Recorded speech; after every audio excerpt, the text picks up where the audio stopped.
If you're learning drums on a practice pad, it makes sense to get the best one, right? My strange obsession with finding the greatest pad has led me to spend far too much time and money. But I think I found it. I know that you may have different preferences or circumstances, so that's why we're going to quickly run through volume, price, usefulness and quality, and then with all that information we'll know which pad is the best for beginner drummers. So let's start with price, and I'll show you the pads that we're looking at today. So from cheapest to most expensive, we have the Meinl Knee Pad, which is tiny at 4 inches, straps to your knee, and is about $30. The Evans ReelFeel 7 inch, at $30 as well. This is a great value pad, and it's literally sold everywhere. The Drumeo QuietPad, this 12 incher is around $60. It's double-sided, and it's sold in some really nice colors. The ProLogic's 12 inch green Logic pad, which is $80. This one has a plastic rim and it's made in the USA. And last but not least, the Zildjian Reflexx, a 10 inch double-sided pad that's the most expensive at $85. So I'm going to rank each pad from 1 to 5, with 1 being the lowest and 5 being the highest. So let's look at volume next. Both sides of the Reflexx pad are super quiet. When I'm trying to practice with power, this is the pad I use. It's quiet and the material is easy on your arms and wrists as well. The other side is foam, even quieter, barely any rebound. Great for training your muscles without annoying your neighbours. This little knee pad is much like the foam side of the Reflexx pad, just much smaller, has slightly more rebound and somehow is even quieter.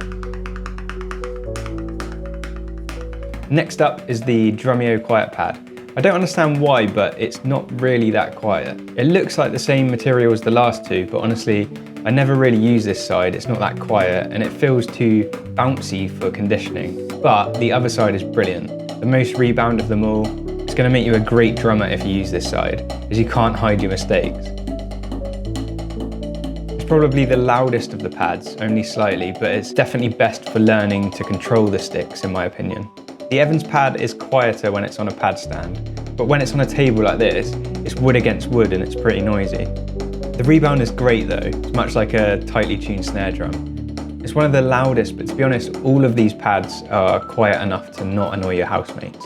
In terms of volume and rebound, to me it feels and sounds exactly the same as the Evans ReelFeel, perhaps ever so slightly quieter. Rim shots are another story though, because it's plastic, they're just not quiet at all.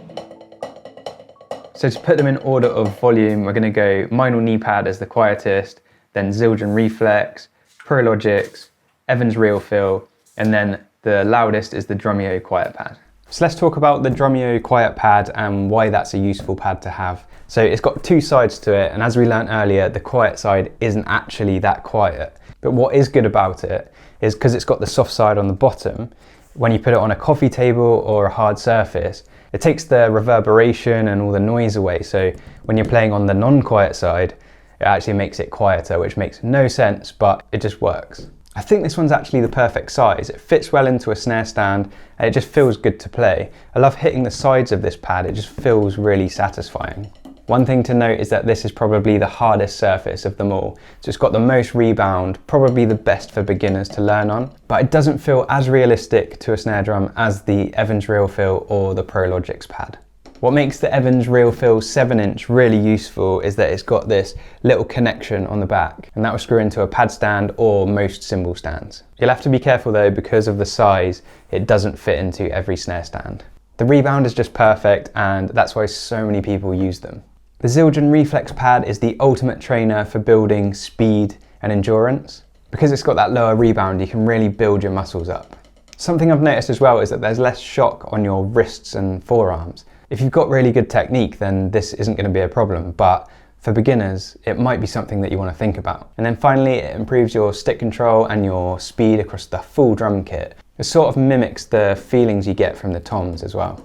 This thing is an absolute beast. It's massive. It's 12 inch, but it feels bigger because it's got this wooden rim around the edge. It's so nice to play on. It's got ideal rebound, really high quality.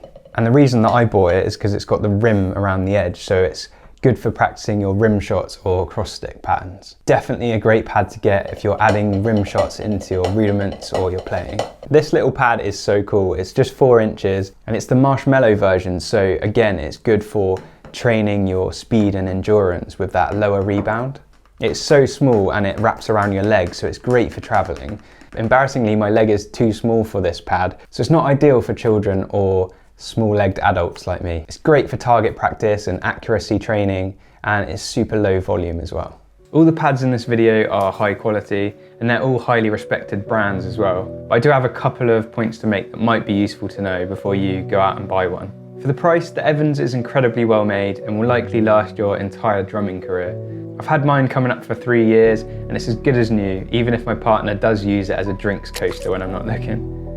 In my opinion, the Meinl pad does feel cheaper than the original Meinl marshmallow pads, so I was a bit disappointed when I got it because the surface felt quite plasticky.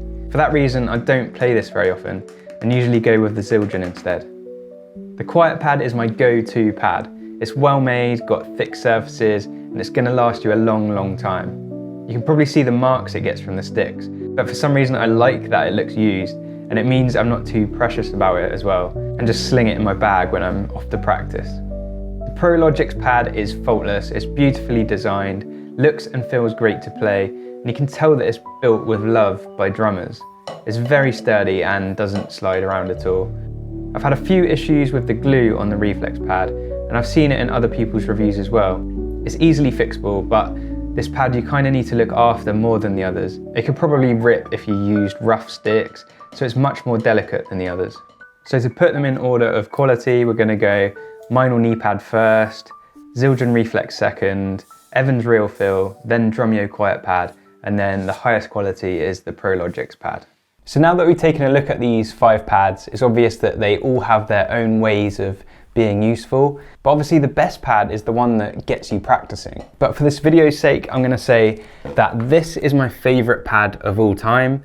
It's a bit too expensive for beginners though, so I'm going to go with the Drumeo QuietPad as the best beginner pad. I really like the size of it. I think the rebound's good, you can hit the sides, and I love the fact that you can put it on a coffee table and then play the hard side without it being too loud. So that is the winner for me. Let me know in the comments which pad you think is best, and if you have one, let me know which one you've got. Keep hitting stuff, and I'll see you in the next video.